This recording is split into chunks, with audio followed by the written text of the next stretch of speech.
Hallelujah. Help me welcome Dr. Neema and give it up for Anna Maria.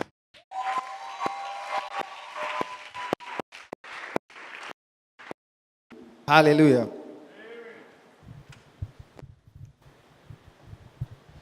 Can you introduce yourself? Hi, church. My name is Anna Maria. And what do you do?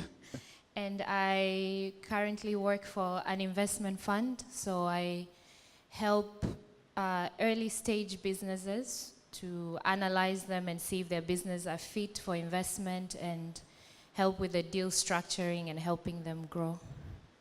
And I'm also a business person, like most people here. Okay, amazing, amazing, amazing. So, Anna Maria, we understand that God has done so many things to your life. Yes. But today, there's a specific thing that you want to share with the church that God has done to you through this ministry, through you being in part of this family. Can you share about it? So I had a condition since I was, as far as I can remember, I was 11 years old, but I think it was before that. And what used to happen for the first 10 years was I would get dizziness. So say if I remember when I was 11, I was at a church, and if I was standing, and I just started feeling dizzy, and I will lose strength, and I'll feel like I'm sweating, but I'm also cold. I'm not sweating, but I feel hot. And then sometimes I even feel like vomiting. So what I used to do when that happens, it will happen very frequently, but I remember what I used to do would be I'll just excuse myself and go sit somewhere. So because it will happen, if it happens, say, in January, then maybe it'll happen after 3 months and then 6 months, or sometimes it will pass even a year that I'll completely forget about it. So I just used to think it's because I'm around people. So maybe I just lost air or I'm suffocated, and I programmed myself for the first 10 years that if it happens, I just go somewhere, find like a place where there's a lot of air, or I'll ask someone to buy me water. I drink water and I sit there for 20, 30 minutes, and then I gain my strength and I move on with my life. So I never went to the doctor. Now, I think after that... So, in this condition, is there like a trigger, maybe something happened that caused this condition to happen to you? No, so at that time, I just judged that it was because I was around people. Because all the time that it would happen, I'll be in a setting where I'm either standing, or if I'm sitting, I'm in a group of people. So one day it happened, I was on a bus, traveling long distance. So I just thought because we were traveling, that is why it was happening, at least for the first 10 years. So you had this condition for 10 years now? No, now it's 20 years. So I'm now saying it is what 20 was happening for the first, because it got worse after.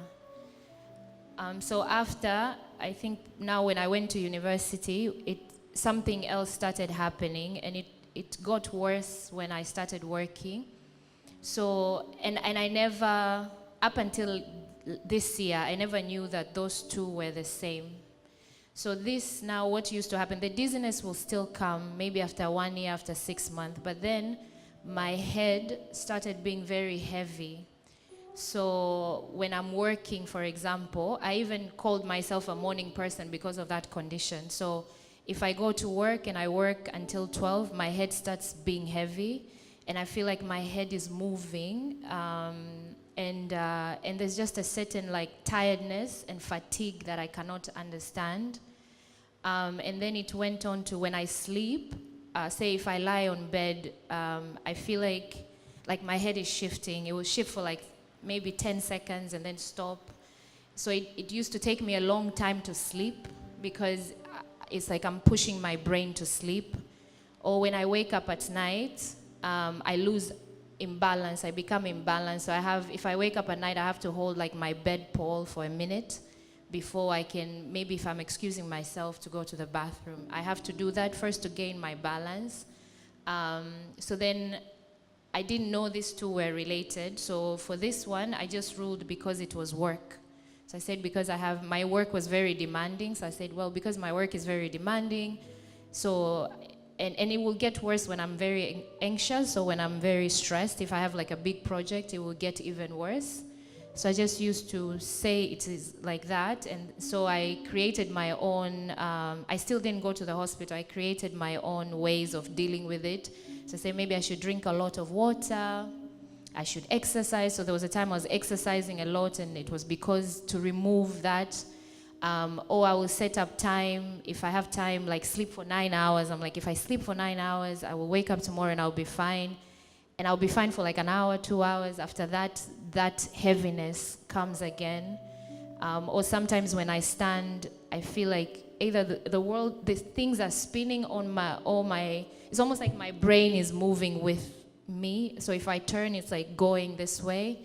Or sometimes I'll feel like, I'll tell someone, I remember telling someone at work that I can feel my nerves, as in like I can, if you tell me to draw that there's a nerve here, I can tell you. And I was like, I don't know why. And somebody say, no, because we're just working a lot. When I was I think it started getting worse and worse. So when I went to school 2 years ago, I could see that when I'm working at night, I get tired very quickly, or in the afternoon, I get tired very quickly. Like my brain gets tired very quickly. So I got used to it because I just thought that it was work and there's nothing that I could do about it. Just drink water, eat well, sleep well, the usual, until this year. Yeah, so did you go to the hospital maybe? You told us for the first 10 years, you didn't go to the hospital. But now for the next 10 years, did you ever go to the hospital and you get checked on this condition? So I didn't go to the hospital until this year because I had a trigger and I didn't know up until May towards the end of April this year, I didn't know that the dizziness and this fatigue of the head is the same thing. So towards the end of April, I got a flu, just a normal flu. And then after that, I was dizzy for 2 weeks. I couldn't do anything. I remember I was even traveling. I had to cancel my trip because I knew I could not travel. So I stayed home for 2 weeks. I think I left home maybe once or twice because most of my friends had left. So I only did the things that I needed to do. So the first week I thought it was because of the flu and the fever. That's why I'm feeling dizzy, but it got worse and worse. So the end of the second week, I decided to go to emergency. At this time I was living in Spain. So in there you can't just walk and see the doctor. So I decided to go to the emergency services. And so when I told them that I was feeling dizzy and I had flu, they did a thorough check because they thought I was anemic. They're like, maybe you're anemic because you have a symptom of anemia, or maybe it's just the fever. So they did a check of my blood, everything, every single check that, when someone comes to the emergency and you don't know what to do, blood pressure, everything, and they couldn't find anything. So one of the doctors there then said, the only one thing that remains here is maybe you should go see an ENT specialist, an ear, nose, and throat specialist, because there are certain symptoms you're telling me that relate to a certain condition. So I was scheduled to do that a month after. I couldn't get an appointment until 1 month, and then I went to see them. Now, when I went to see them, they did now a check. There's a way they do a check where they put some machines on your head and then they start tilting your head to certain degrees back and forth. And then they gave me a report. Now, after that is when this ENT specialist told me what was wrong with me. And then she said that I have a condition called vertigo, and it is either caused by the brain or the ear, but mine is caused by the ear, and it is my right ear. So there's a certain report that she gave me, and she drew some arrows and said, like, the arrows that are going down, she wasn't that technical, but she said these arrows are supposed to be higher. and that is why you feel imbalances. So when she said that, I started explaining to her all these things, and she said, yeah, so for all these years, you've been having this condition, but you have never known that these two are together. So, doctor, tell us on this condition, Vertigo. Vertigo. Vertigo. So, tell us more about this condition. Thank you. So, vertigo is actually a symptom or a presentation of a certain cause. So, it's not a condition as such, but it's a sign of a condition or a disease. So, as she said, this vertigo is a sensation that one feels like they're spinning, or they feel like the world around them spins. So it may present with dizziness, it may present with the sensations of spinning. Some may even go further and experience nausea or vomiting, of which most of the symptoms she had presented. So it can be the ear problem that is causing the vertigo or the brain problem.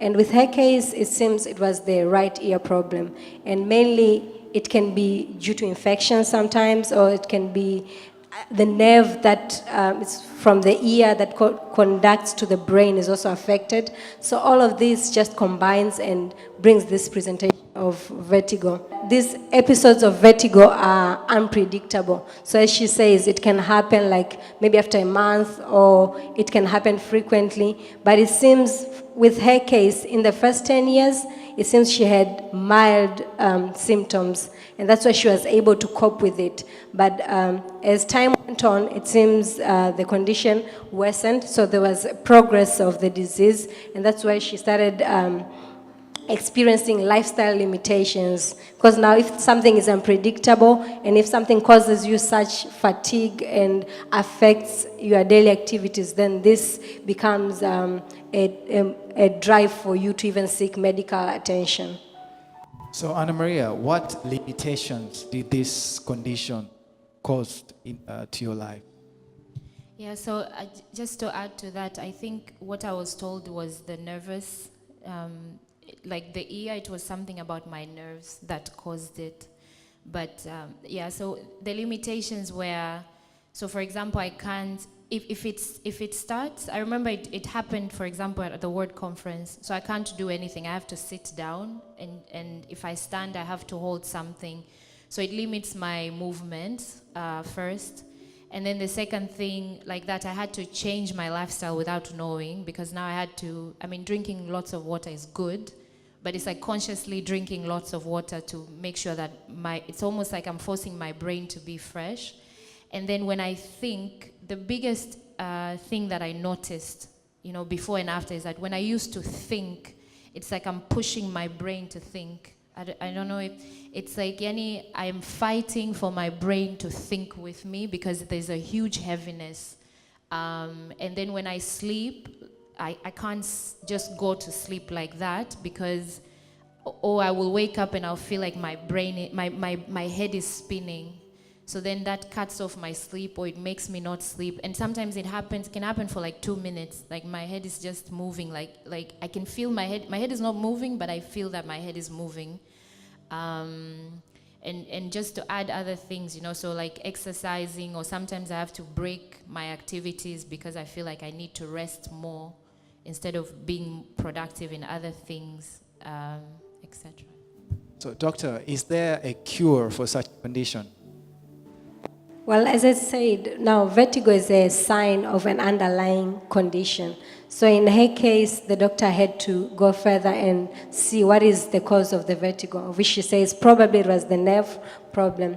But on interviewing her, it seems the management that she was given, it only was directed to treating the symptom itself.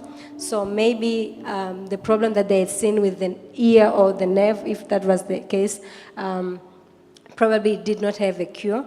So that's why she was given a management to just manage the symptom itself. So it was something that was yet to persist, because the underlying cause was not treated. So you said you went to the doctor in Spain. What did they prescribe to you? Yes, so they actually said my condition was getting worse. It wasn't good. And so what she did was she gave me a sheet of exercises, and she said this is one of the ways to treat, I guess one of the ways to manage and remove the imbalance. And she told me that I will have to do those exercises for 3 months. So there's a way that I had to do it. And then she said, I want to see you after 3 months. So I told her that I'm leaving. At that time, I was going to Nairobi. So I said, I'm leaving the country. I don't think you'll be able to see me. So she said, okay, after you do the exercises in 3 months, you have to find an ENT specialist where you will be and tell them this is what you've been doing, and you have to, they have to go and do another check essentially for you. So this was around, I started doing the exercises towards the end of May. Yeah, towards the end, actually early June, because I didn't want to do them before I traveled. I wanted to like time myself. And this exercise, what were you supposed to do in these exercises? Yes, so they were different. So the ones, for example, that I was doing the first week, for example, you have to sit like this and look straight, and then just move your eyes. So just look right and look left for like 5 times, if I remember. Look right, look left, or you have to look up and down like 5 times. And then there are ones where you have to do this, like, they didn't make any sense, but so if you look at the sheet of paper, the exercises, they show you like the different movements that you have to do. Now, the problem that I had with them, so I didn't finish the 3 months because when I started them, I was in Nairobi, and then when I will do them, so for example, if I sit like this and I start doing like this, if my eyes are moving, I feel like my whole brain is moving with it. And it's like my head is standing, but it's also moving. So I used to not like them because it was a lot of work to do them, and I had to do them for 3 months. So yeah, as you can imagine, like if I do this, I feel like this whole brain is like here with me, and then I do this, and I have to do it like 5 times, and then do more and more and more for like 5 minutes. Or if I used to tilt like this, there's one exercise I think I used to tilt like this. So I feel like this whole part of my brain is like tilting with me. It's going with me, and then it's coming back and going with me and coming back. So I was not a good student of doing them because it was like having another problem on top of a problem. Right. So doctor, medically, how she was feeling. Can you explain it medically? How can that happen? How is that possible? Okay, so there are like 2 main organs that maintain balance in someone, of which is the ear and the brain. So when the inner ear, so when the inner ear is affected, like in her case, balance is affected, and that's why she had symptoms of vertigo. So such exercises that she was given, it's mainly to alleviate the symptom of vertigo, in the sense that it tries to teach her brain to induce the sense of balance that she does not have because of the ear problem. So when you go through the literature, sometimes they say some people, these exercises may be effective, but for some people, these exercises can even worsen the symptoms of vertigo. So it's not really something to cure or to really eliminate the symptoms, but it's something that has been established so far that can actually just help them. So for you, this exercise, were they like improving your situation or worsening it? No, they actually worsened the situation, because I had an incident where about maybe 3 weeks after I started the exercises, I went to a work conference, and it was a cocktail dinner, so that there was no place to sit. And so I was standing there, and I actually collapsed. For the first time in all the years that I've had it, because I think I've known how to manage it. So at this time, I could not excuse myself, because we were in the conversation, I could not excuse myself to go sit somewhere. So I remember all I did, there was a table, so I went and held the table, because I started feeling the symptoms, and now they were happening. If they started, they will happen very quickly. In the past, it will take a long time. so I think it happened in the event of like 2 to 3 minutes. I knew I was going to fall, so I went and hold the table, but even the table could not sustain me, so I actually almost fell. The only reason why I didn't fall is because I had a friend standing beside me that I think noticed that I was not okay. So he's the one that actually caught me in the midst of my falling, but I had like a 1 second blackout, and all I remember is like someone holding me and they took me outside. And so if those exercises sometimes make things worse, I think for me they made it worse because it was the first, and they scared me. So now I had to actually go back to find an ENT, a doctor or an ENT specialist. And when I explained to this doctor everything, he was not an ENT specialist, but when I explained to him, he said, yeah, like, I can confirm that you do have vertigo, and so you have to make an appointment, because at that time I didn't have an insurance. So he said, I'll give you medicine to manage now the dizziness so you don't, collapse at work. And you have to make an appointment when you're ready with an ENT specialist. And then I think that was around July. And so in the midst of that, a lot of other things happened. So I never got the insurance, and then I moved back here. And then I was seeing all this, for 2 years I've been on diaspora live streaming, and I see all these miracles. So I remember, I think towards August, there was one service. I don't remember which service. There was the JNT service where one lady, her legs were stretched. I remember watching, and there was one more. And then I told myself, because I wanted to go see the specialist, so I told myself, why am I going to go see the specialist now that I'm going back home? Mimi nitaenda kupambana huko, like I'm going to go receive my miracle when I go back. So I remember I wrote 2 conditions on my book, and I said, I want Baba to heal, like the God of my Baba, I want him to heal me this. Mimi, I'm not going to go spend money because I don't have insurance, and I have to go all spend this money while I see people receiving so many miracles, and I'm like, what is my condition compared to someone who has a short leg and a long leg? So I think when I came here, even now, when I was here this few months, that was one of the things that I was like, if I get a chance, Yani. So when I heard the miracle service, I was like, Yani, this is it. If I get a chance, Yani, it has to end before I leave. It has to end this year. I can't walk with it anymore. So, wow, what a determination. She made up her mind. Yeah. So, what was your turning point on this situation? So my turning point was the miracle service.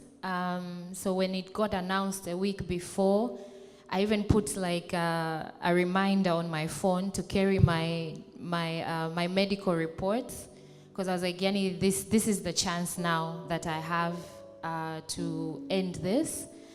And so when I came, I went to speak to the doctors. And I think I had the same experience as the other lady that was saying, I started seeing people in wheelchair, and I'm like, maybe I should, maybe I'm not, I should step back because, these people are suffering. Maybe I can walk, I look well.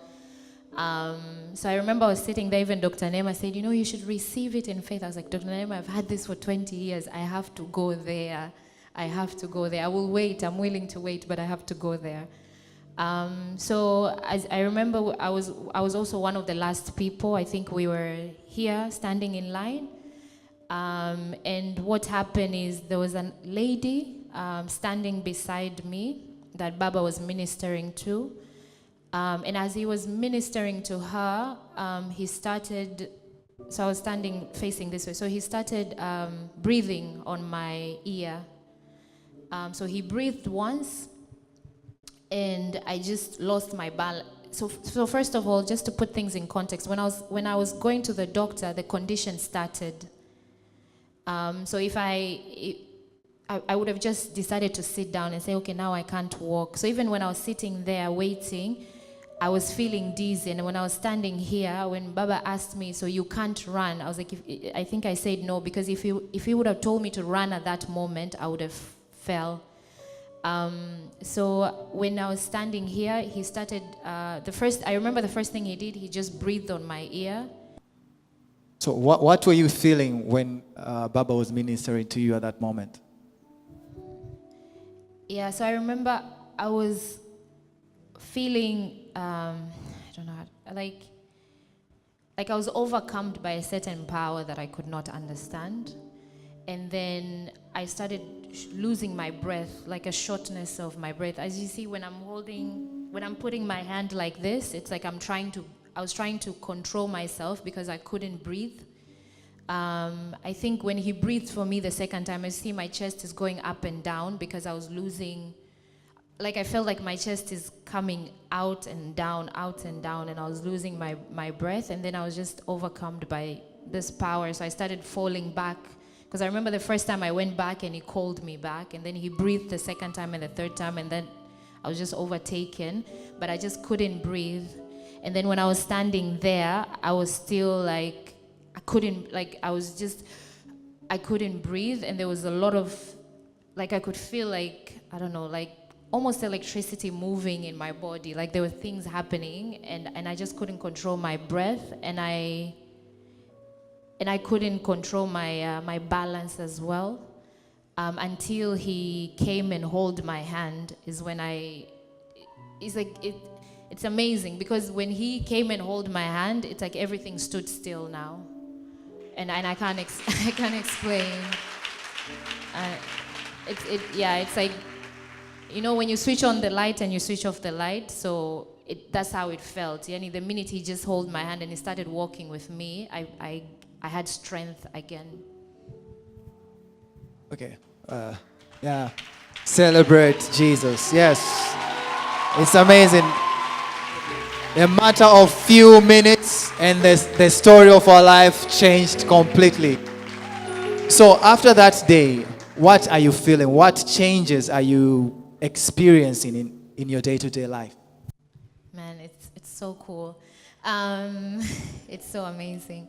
So one thing, the biggest thing that has changed in my life is that I can work. Like my brain or my head is lighter. There's like, it's as if there's air. There's nothing there. There's just air. And for me, it is a new normal, you know? It's a completely new normal for me, because and that's the first thing I noticed. I was like, well, it's 3 p.m. Why am I, I'm still like working. I still have energy. And when I think, it's like I'm thinking through air, and there's nothing there. It's just air in my head, as if, it's like an open box with nothing. And then the imbalance, like when I wake up at night, they don't happen anymore. When I sleep, it just feels like my head is rested. It's just there. It's not moving anymore. So it's. And what about the exercise that the doctor gave to you? What have you tried to do those exercises after you got ministration? Yes, so obviously there's a huge difference. So when I say I feel air, because when I used to do this, I'll feel like everything moves. But now when I do this, I just feel my eyes, which is normal. It's like my eyes are moving. You can do better than that, people of God. Our God is amazing, amazing. You can praise some more, people of God.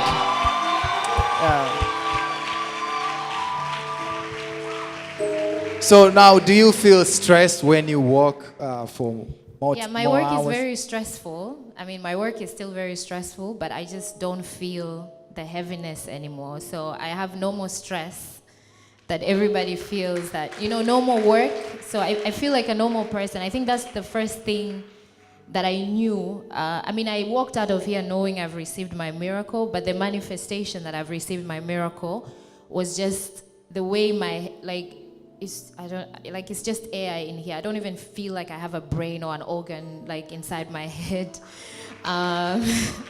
So it's just amazing. It's just amazing, because if you go through this for 20 years, it's amazing.